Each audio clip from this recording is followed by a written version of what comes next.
Have you ever noticed that a big raise can feel more like a small celebration and less like real progress? It's a strange, uncomfortable truth.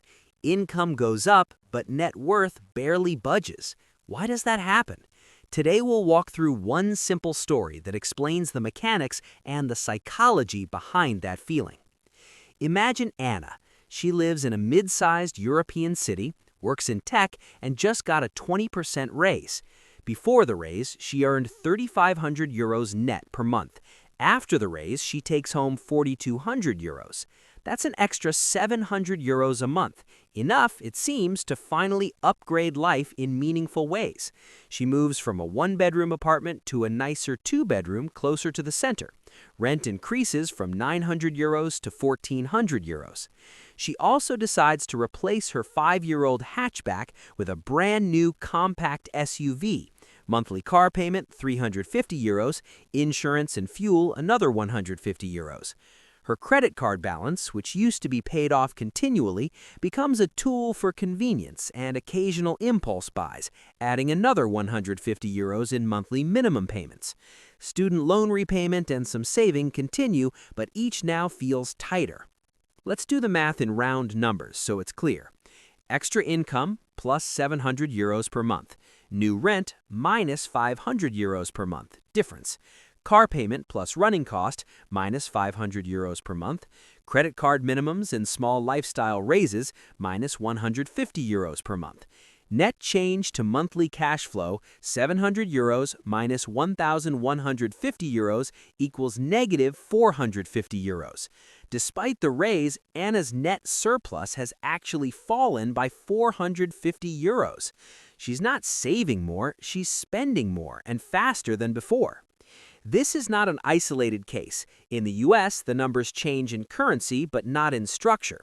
Suppose Marcus earns $4,000 after tax and gets a $1,000 raise to $5,000. He upgrades his apartment, leases a new SUV with a $450 payment, and tolerates slightly higher restaurant and subscription bills. Same outcome. More income, more lifestyle, little or no extra savings. What's the hidden mistake here? It's not that people are irresponsible, it's the design of lifestyle inflation. When income rises, expenses expand to fill that space, and faster than we realize, because most new spending is recurring, visible, and socially reinforced. A new apartment or car becomes part of your identity and daily life. Those costs compound month after month, while the perceived benefit, say a nicer commute or a flashier image, fades quickly. Now let's highlight the real cost in simple yearly terms using Anna's situation. She's effectively losing 450 euros a month relative to keeping her prior lifestyle. That's 5,400 euros per year. Invested at a conservative 5% annual return, compounded over 20 years, 5,400 euros per year becomes roughly 170,000 euros. That's not hypothetical sugarcoating, that's the power of foregone investing. Conversely, the car and the rent payments give her enjoyment now, but they don't build an asset that compounds wealth. In many cases, they depreciate or lock money into monthly obligations. Why do we make this trade? There are a few psychological mechanics at work. First, adaptation.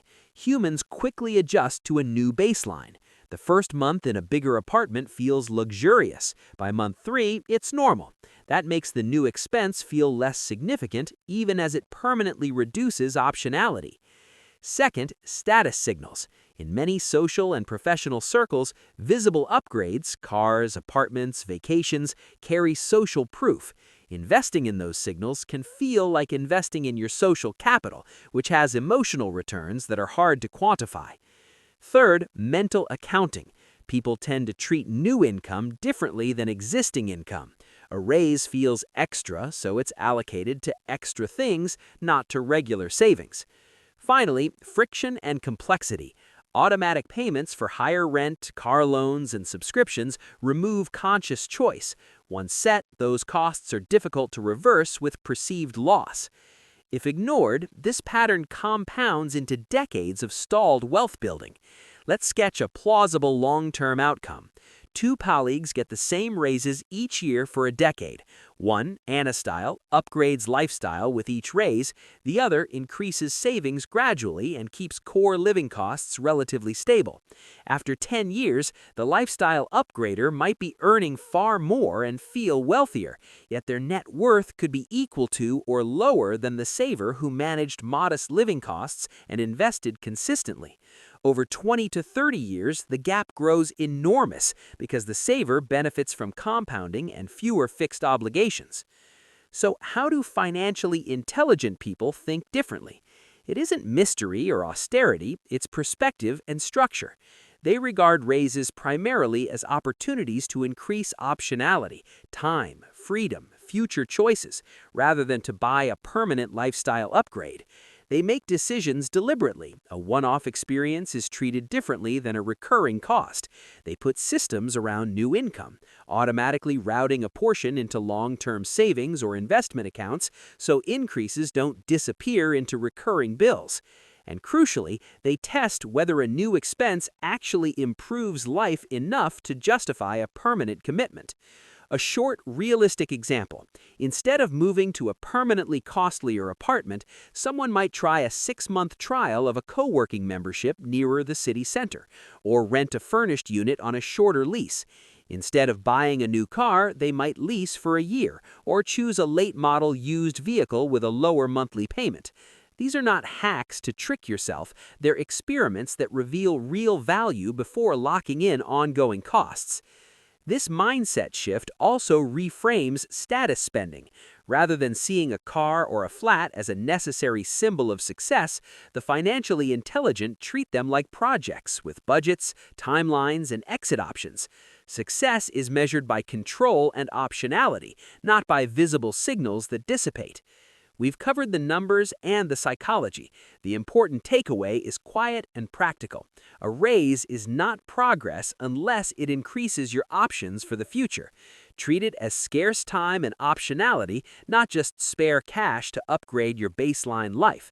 Small, repeated choices where you allow less of your increased income to become permanent costs compound into real wealth over time.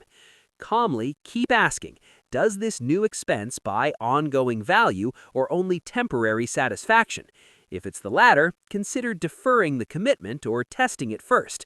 Over years, that discipline separates wealth accumulation from mere appearance of success.